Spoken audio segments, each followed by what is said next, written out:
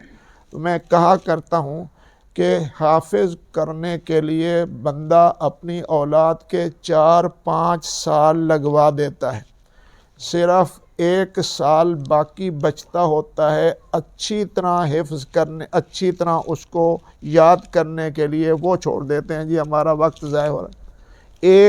یعنی 4-5 سال کی محنت برداشت کر لیتے ہیں، لیکن 1 سال جو گردان کا ہوتا ہے یا 1.5 سال گردان کا ہوتا ہے، وہ نہ کر کے سابقہ ساری محنت پر پانی پھر جاتا ہے اور گناہ لازم ہو جاتا ہے۔ اس واسطے میں عرض کروں گا ان بچوں کو آپ نے باقاعدگی کے ساتھ ان کے پختگی کا اہتمام کرنا ہے، بچوں کو حفظ رکھنا ضروری ہے۔